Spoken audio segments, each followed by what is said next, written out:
I have said to you before, and I will keep on saying it, this summer is going to be rough. And you could already feel that that's the case, at least I can, that, the news today, for example, there's a lot going on, but it's very hard to untangle. It's very muddy, and to see what the different pieces are and how they tie together. And it feels very overwhelming. And I'm figuring if it feels overwhelming to me, who spends my life digging into this stuff, it probably feels overwhelming for other people. So I'm going to talk a little bit about that as we get toward the end of this 30 minutes and how to sort of resist that and to push back against it. But if you're feeling lost, I think you're in pretty good company. All right. So one of the things that almost everybody asked about was the budget reconciliation bill that the Republicans are trying to get through Congress to get to Donald Trump's desk to sign. And there are a bunch of pieces about the budget reconciliation bill, which they have called that's actually in the title, the big, beautiful bill. The word one might be in there too. I haven't read it recently, which is obviously they picked up Trump's word for it and or phrase for it and made it the title of the bill, which says a lot of things about where the Congress is right now, the Republican Congress is right now. But it's important to remember that this bill has everything in it that is on the wish list of Republicans. So it's kind of the whole kitchen sink. And that there are a lot of pieces in it that are generally quite unpopular and that are, some of them were stripped out of the bill when Democratic representatives pointed them out and sort of made fun of the Republicans for putting them in. Things like, for example, tax break on tanning beds, So there's a lot of things in that budget reconciliation bill. But one of the things to remember is that budget reconciliation is one of a very small number of bills that cannot be filibustered, which is why the Republicans are throwing everything in there. They want to be able to get it through under budget reconciliation with a simple majority vote.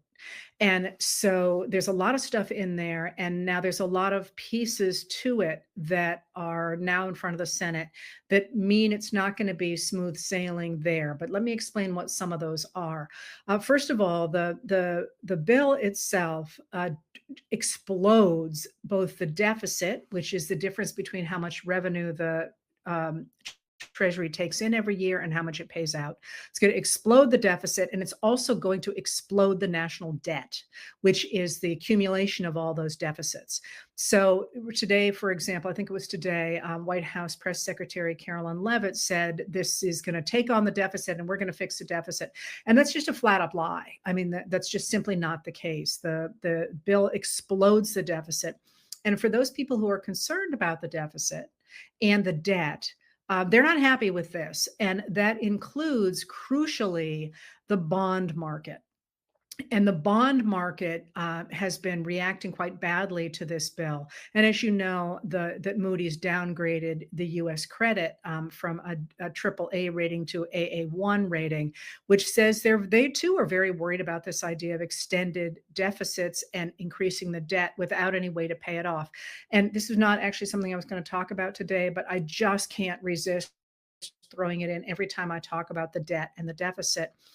Until 1981, when we ran deficits and we were concerned about the debt, we did the obvious, which was to raise taxes, and on the people who could afford it. And we have done the opposite since 1981. We have been slashing taxes on the wealthy, and that also is in this bill. It slashes taxes for the wealthy and for corporations. And it actually costs money for the poorest Americans, and it dramatically cuts services. So one of the things that you're going to hear repeatedly and already are, it slashes taxes for the wealthy and for corporations, and it actually costs money for the poorest Americans, and it dramatically cuts services. So one of the things that you're going to hear repeatedly and already are is people like House Speaker Mike Johnson, a Republican of Louisiana, saying, well, we're not cutting Medicaid. That's a lie. We're not cutting Medicaid. In fact, they are dramatically cutting Medicaid. But their argument is they are only cutting waste, fraud, and abuse. And you'll see the same thing over cuts to Social Security. And by in that case, they're not actually making the cuts yet. What they are doing is they're making it so difficult for people to jump through the hoops to get Social Security, and they're doing the same thing with Medicaid, that there's just going to be fewer people enrolled. People are going to lose their health insurance because they can't figure out the paperwork. So this is actually a dramatic set of cuts to Medicaid and to supplemental nutrition assistance programs known as SNAP, which are the modern version of food stamps, which actually have a really interesting history in the United States. I should write about that. So there are dramatic ways in which this budget is this budget reconciliation bill is the single biggest redistribution of wealth from poorer Americans to richer Americans. And that's a way to think about it. So you have asked what will happen in the Senate. Well, the Senate is not as full of MAGAs as the House is, but they do want those tax cuts. So they have an interest in getting the bill through. Whether they're going to put all the right-wing MAGA stuff in it is another question. But you've asked about the Senate parliamentarian, and the Senate parliamentarian is the person who determines whether or not a piece of legislation seems to be following the rules of the Senate. And the Senate parliamentarian, people tend to defer to the Senate parliamentarian. It's an office that was created in 1935, and they have increasingly relied on the Senate parliamentarian. The one who is there now has been there since 2012. But the Senate parliamentarian would look at this measure and would almost certainly strip out any piece of it that was not associated with the budget, because the whole point of a budget reconciliation bill is that everything in it has to be related to the budget.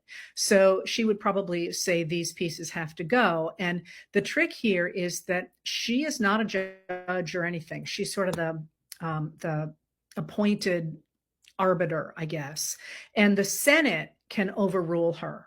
And that's quite rare. At least it's been quite rare in the past. But the Republicans did it last week, not over this particular bill, over a different bill. So the thing I think to remember when you deal with the Republican Party right now is that they always expand power. Whatever it takes to expand their power, they do that. And I would expect that they will continue to do that. And you can see how they have gamed the system really since the 1990s to get more and more power into their own hands. And the Democrats don't do that. They do gerrymander in a few states, but they have not done anything near like the Republicans have tried to do. And in fact, if you remember during Biden's term, certain people tried to get the Senate to overturn the parliamentarians' rulings, and the Democrats wouldn't do it. And again, the Republicans have done it within the last week. I would not lay my money on the Republicans refusing to overrule the parliamentarian. They're talking about how we didn't really do it, and we don't really want to do it, but that's basically what they did last week. So don't hold your breath on that one. And you did also expect that they will continue to do that. And you can see how they have gamed the system really since the 1990s to get more and more power into their own hands. And the Democrats don't do that. They do gerrymander in a few states, but they have not done anything near like the Republicans have tried to do. And in fact, if you remember during Biden's term, certain people tried to get the Senate to overturn the parliamentarians' rulings, and the Democrats wouldn't do it. And again, the Republicans have done it within the last week.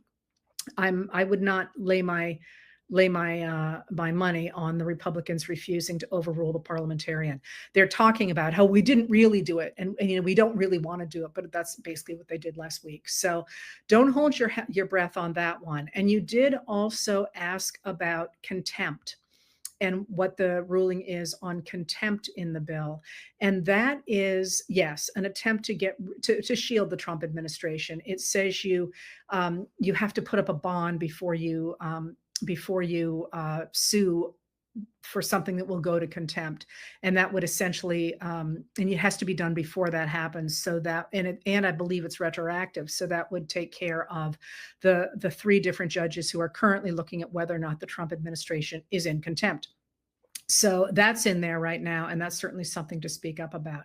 So the last question you asked about that is if Democrats take power back, can they get rid of the measures that are in the budget reconciliation bill? Absolutely.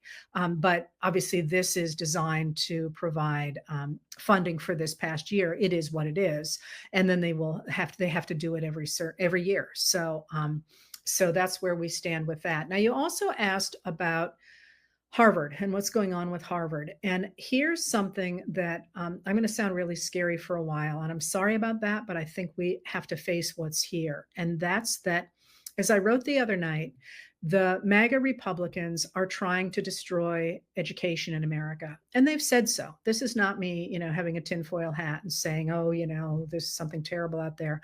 J.D. Vance has said that the universities are the enemy. The professors are the enemy.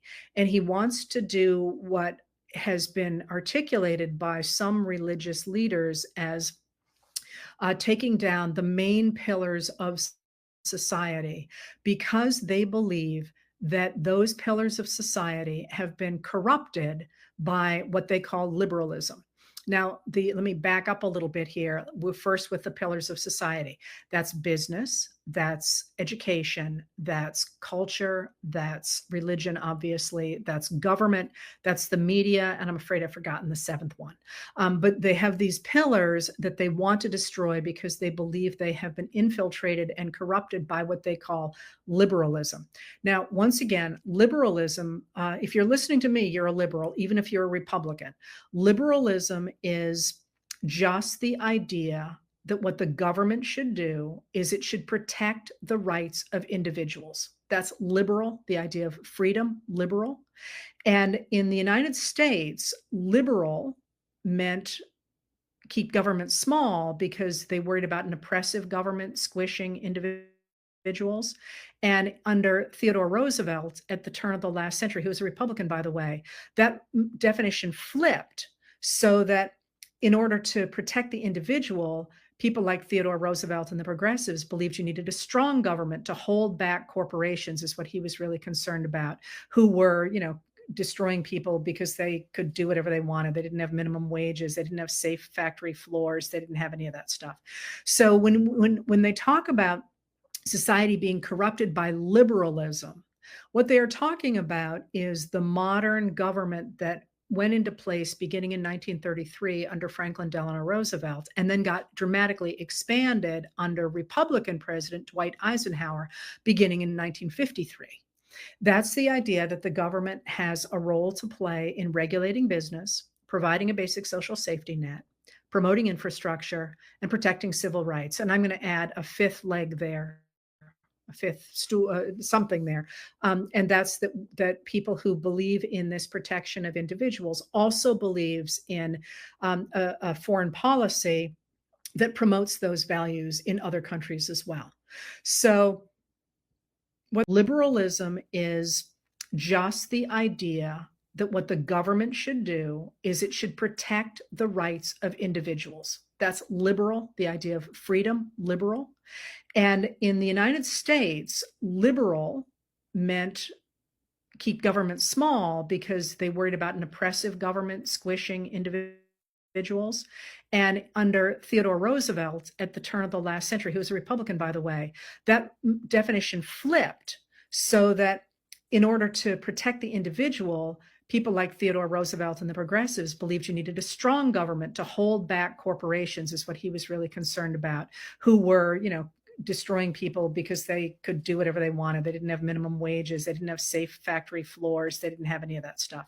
So when they talk about society being corrupted by liberalism, what they are talking about is the modern government that went into place beginning in 1933 under Franklin Delano Roosevelt, and then got dramatically expanded under Republican President Dwight Eisenhower beginning in 1953.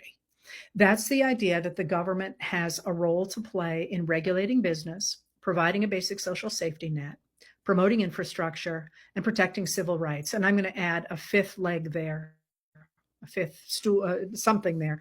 And that's that people who believe in this protection of individuals also believes in a foreign policy that promotes those values in other countries as well. So believe in this protection of individuals also believes in a foreign policy that promotes those values in other countries as well. So what the MAGA Republicans are articulating now and are trying to do is to get rid of this government by tearing it down to the dirt level.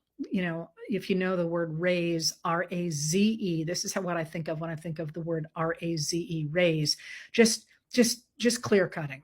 But not even leaving the stumps, just going straight down to the dirt. So there's nothing there.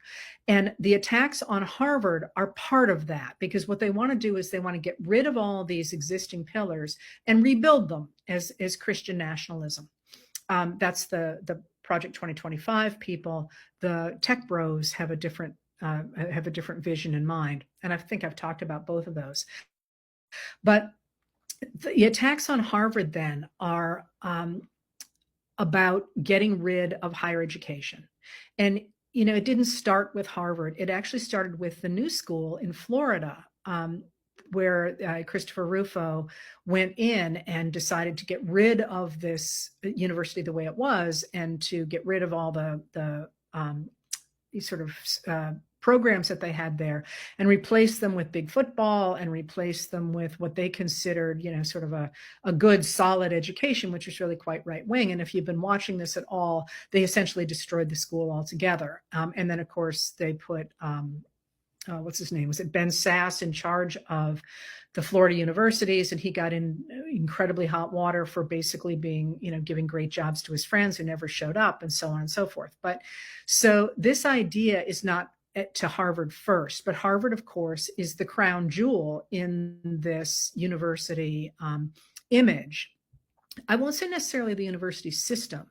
The universities in the United States have been the best in the world. And somebody wrote today, I think it was George Conway wrote today, you know, this is crazy that universities are actually, if you're worried about the balance of trade, American universities bring in tons of people from other countries, and they also produce extraordinary amounts of innovation. And you know, they're really, really high producing institutions and an economic sector. So why on earth would you kill them? And let me just unpack that a little bit. You may not know, if you're not in higher education, that foreign students pay full ride. Almost no American students do. So foreign students who come in paying full tuition, full room, full board, which I think is about $126,000 a year at Harvard. They can turn around the universities. That's what balances the university's books. And then they can turn around, as Harvard does, and offer anybody whose family makes less than $100,000 a year, free everything. If you're less than $200,000, I think it's free tuition, but you have to pay room and board. So basically, they're subsidizing American universities. So by getting rid of them, which it was first an attack on Harvard, and now apparently the State Department says it's not doing any student interviews as of today, but of course that's being challenged in court. They're ripping the economics out from under those universities. And similarly, you know, I read somebody on a MAGA board saying, well, why are we giving money to Harvard anyway? And listen, all my upper degrees are from Harvard, by the way. And I would be the first to say there are many reasons to have a beef with Harvard. And that's why one of the things I say is Harvard is just an astonishing school. We have a lot of astonishing schools in the United States, which would be an interesting thing to talk about someday. But the idea that somehow the government is doing a favor to universities by funding their research has the equation exactly backward. What the system we developed after World War II was that rather than having a government having to find good scientists and hire good scientists and then keep them past their productive years, I hate to say it, the system we developed was that the universities would hire researchers and the postdocs and all the people you need to be in those labs, and the universities would sort of handle a lot of the overhead and a lot of the different aspects of hiring those people. And the government could sort of parachute in and get the best of the best every year, or for every experiment. So instead of saying, oh yeah, here's Jane again or Joe again, we're just going to have to keep funding them, even though at this point they're just playing tiddlywinks in their lab. I exaggerate, but you know where I'm going with that. Instead, every year the government gets to say, okay, who's doing the cutting edge? Who's the best out there? And they apply for grants, and those are peer reviewed repeatedly. And you know, they're very, very competitive. They're very hard to get. So instead of having to manage everything with overhead, the government sort of parachutes in and says, yeah, we like that project. We want to hear more about that. Here's some money. And then if it doesn't pan out, or if they decide they don't like the way it's going, they can pull that back. It's actually a system that benefits everybody. It certainly benefits the American people. But the idea that somehow that the government is doing a favor to these labs has the story exactly backward. That in fact, the universities are doing a real favor to the government by maintaining these labs with scientists who are at the peak of their powers, and they don't have to be supported for the rest of their careers. So by going after Harvard, they are, I think, deliberately trying to destroy universities and replace them with the kind of education they think is good for Americans. And that, of course, is a religious-based education, one without apparently Black studies or women's studies or indigenous studies or any of the things that actually make up American society. Their vision of the world is very much one of white males. And that's just never been the way it's just never been the way the world worked. So, you know, aside from how you feel about it politically or anything else, it's we can't understand how the world works if we ignore the majority of the people in it. It's not a valuable study.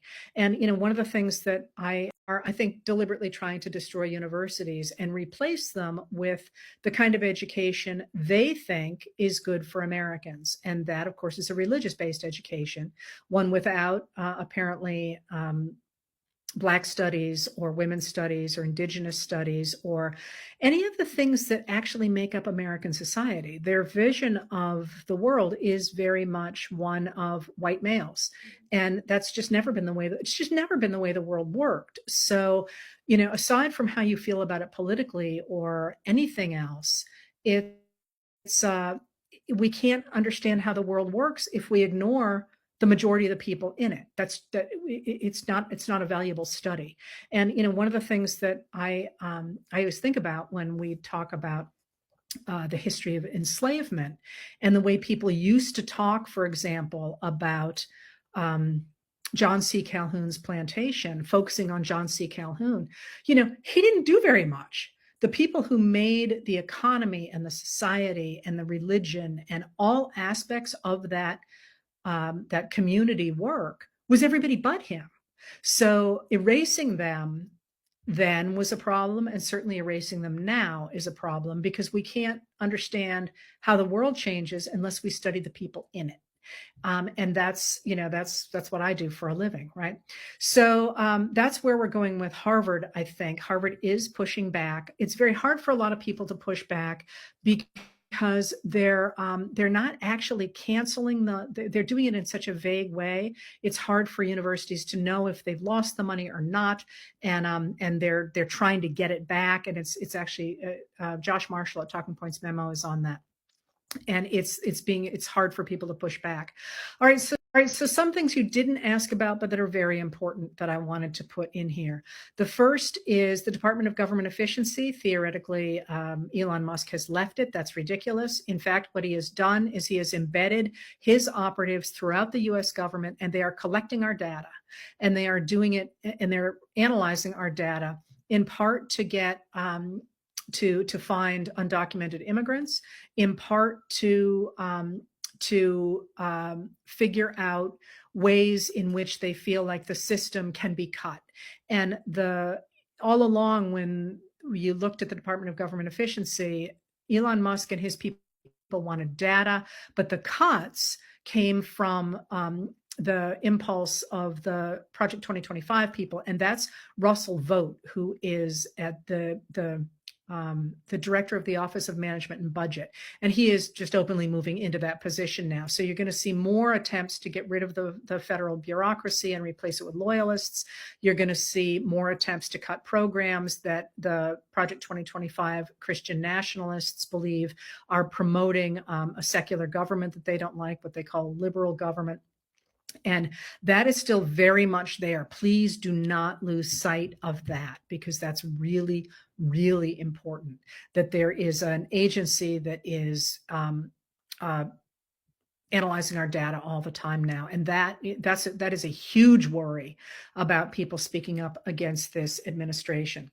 All right. I would also like to point out another piece here that you didn't ask about, but that has jumped out to me. See, it's hard.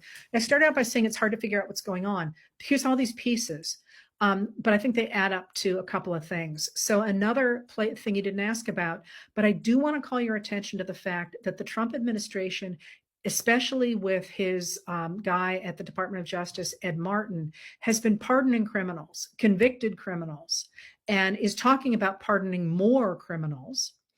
And at the same time, the Department of Justice, under Attorney General Pam Bondi and the administration, has been throwing into third country prisons people who have not been committed of crimes and have not even been charged with crimes, which is absolutely a violation of the Constitution. It's a violation of the Due Process Clause in the Constitution, which says that every person, not every citizen, every person has the right to due process. So you have this funny thing going on where they're pardoning convicted criminals and imprisoning people who have not been convicted of anything or charged with anything. And that's a deliberate attempt to destroy the rule of law. And you see this again with attacks on judges as well, and with the judges now speaking up and saying they need their own security system because they don't trust the Department of Justice any longer. That's going to be really important going forward, because one of the things that we know is authoritarians always go after the rule of law, and they lose when people turn out in the streets to protect the rule of law. So that's going to be something important to, like I say, it's going to be a rough summer. We're going to be wearing out a lot of shoe leather this summer. So you asked about another thing too. You asked about impeachment. And here's the issue with impeachment. All of what we are facing in this country is completely solvable. The framers put in the Constitution a way to take care of Donald Trump. Somebody said, what is he doing stuff that's illegal or unconstitutional? Yes, since day one. I mean, my head has been exploding since he got there and said he was going to impound the funds that Congress had appropriated for, at that point, USAID, because that's illegal. It's illegal under the 1974 Impoundment and Control Act, and it's illegal under the form of a system. It's unconstitutional under the system of our government. So again, until I shouldn't give a date. As recently as 1974, the Republicans took a president who had broken laws and impeached that, or they passed, the House Judiciary Committee passed articles of impeachment, and the House said it was going to pass those articles of impeachment. And the senators actually went to Richard Nixon and said, we're going to convict you. You need to resign. That's how he resigned. That is what should be happening now. And it is not. The Republican Party is enabling this behavior. So one of the things that you asked is so you asked about another thing too. You asked about impeachment. And here's the issue with impeachment. All of what we are facing in this country is completely solvable. The framers put in the Constitution a way to take care of Donald Trump. Somebody said, what is he doing stuff that's illegal or unconstitutional? Yes, since day one. I mean, my head has been exploding since he got there and said he was going to impound the funds that Congress had appropriated for, at that point, USAID, because that's illegal. It's illegal under the 1974 Impoundment and Control Act, and it's illegal under the form of a system. It's unconstitutional under the system of our government. So again, until I shouldn't give a date. As recently as 1974, the Republicans took a president who had broken laws and impeached that, or they passed, the House Judiciary Committee passed articles of impeachment, and the House said it was going to pass those articles of impeachment. And the senators actually went to Richard Nixon and said, we're going to convict you. You need to resign. That's how he resigned. That is what should be happening now. And it is not. The Republican Party is enabling this behavior. So one of the things that you asked is who is to blame for this moment? And I would say this belongs to the Republican Party. And again, this is, I wrote the history of the Republican Party. It was a grand party at one point. It was literally called the Grand Old Party. That's where we get GOP, the Grand Old Party. It is no longer. Now it is MAGA, and it's essentially a cult. It is MAGA, and those people are responsible for keeping Trump in office. And you asked, are they threatened? Yeah, I think probably some of them are. I think some of them are true believers. I think some of them are hoping he'll go away. And that's really important to remember, because what the Supreme Court is doing and what the Republicans are enabling is the creation of an extraordinarily strong president. And that's the idea of the unitary executive, which came into popularity under Reagan in the 1980s, when Republicans began to dislike the idea of elections. They started to not trust the people on the streets, because they tended to vote for Democrats, and they tended to vote for Social Security, and they tended to vote for programs that were good for a lot of people, when what they really wanted was tax cuts. What the Republicans really wanted was tax cuts, which, as we know, moved more than $50 trillion up from the bottom 90% to the top 1% between 1981 and 2021. That's what they wanted. So they started to back away from the idea of our constitutional system, which lets voters put in office a government to which they give their consent to live under. And in the 1980s, the Republicans began to argue for the concept of the unitary executive. And what that means is that because there are three distinct branches of government, they argue that no branches can check the president. He has control over the executive branch.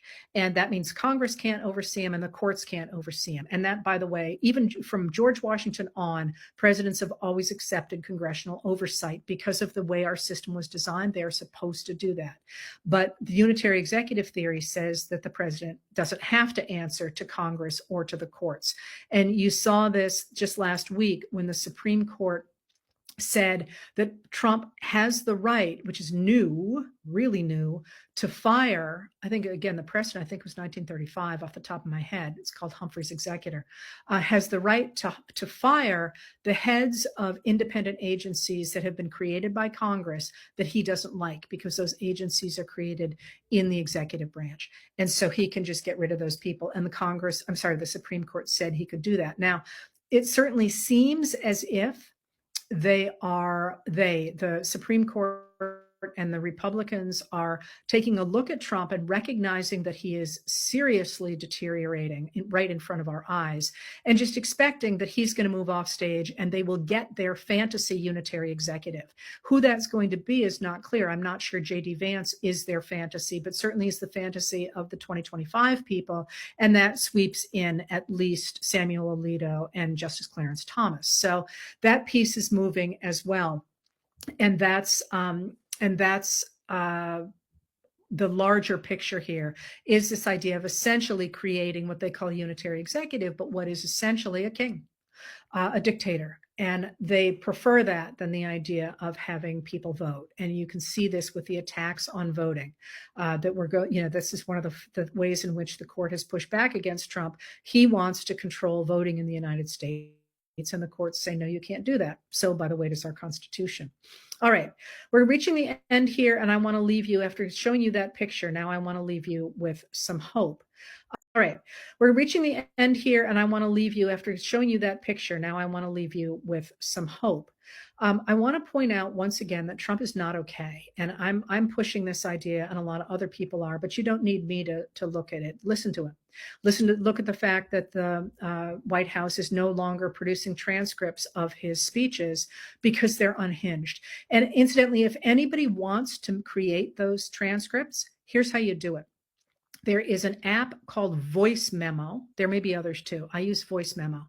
You can literally hold it up to your laptop and record a speech, and it produces a transcript. Now, then you have to go back and check it again, but it's a really fast, easy way to get a transcript if you're interested in doing that. But they're simply not producing those things.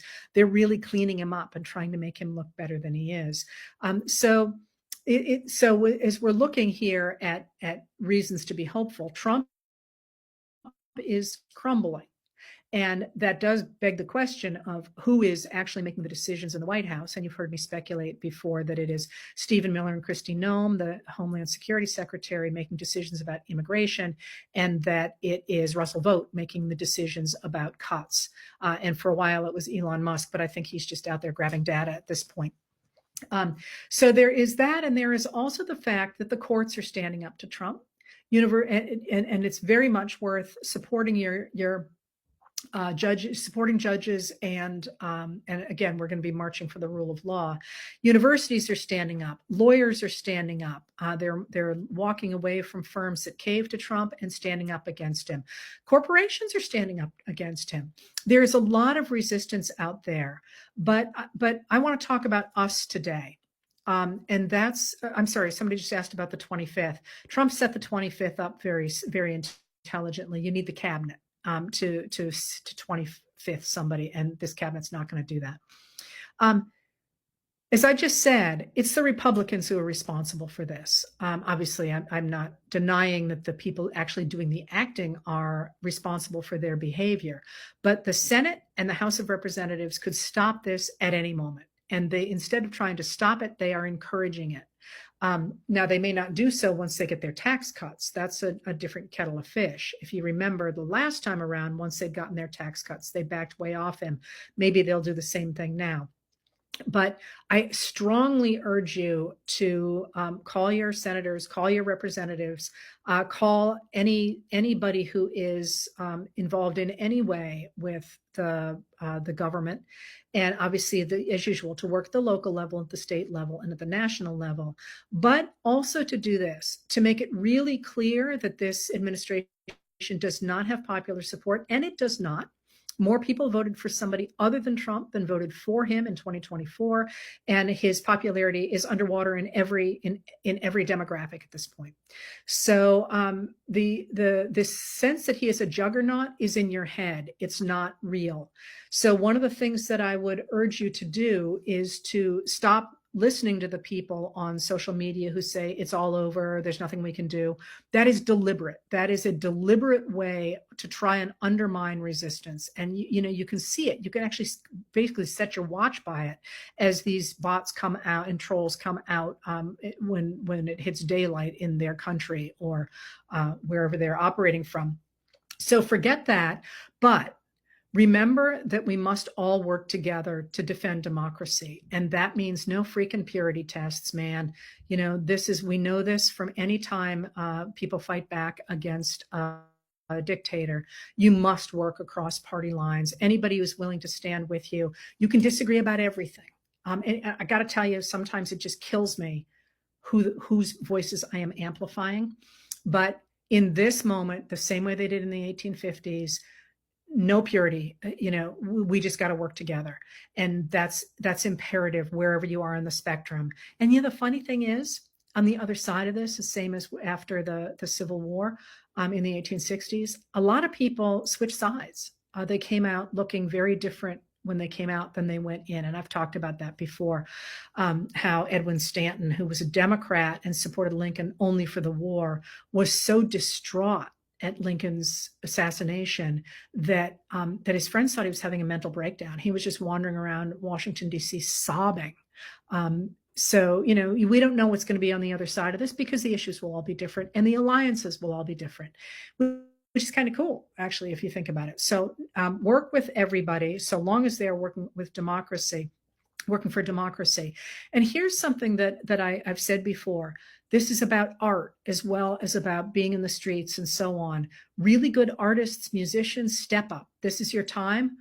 Posters, all that makes a huge difference. They catch people's eye. They spread messages. And also, one of the things that is a mistake is to focus only on the few ringleaders that are in the news all the time. They are supported by enablers. And there are in the House of Representatives and in the Senate a number of Republicans who are very vulnerable in an upcoming election. And the and there could be more even. Remember, Democrats have been overperforming by 12 points since the 2024 election. Those people, pulling those people out, pressuring those people, and also paying attention. The larger picture here is this idea of essentially creating what they call a unitary executive, but what is essentially a king, a dictator. And they prefer that than the idea of having people vote. And you can see this with the attacks on voting that we're going, this is one of the ways in which the court has pushed back against Trump. He wants to control voting in the United States. And the courts say, no, you can't do that. So, by the way, does our Constitution.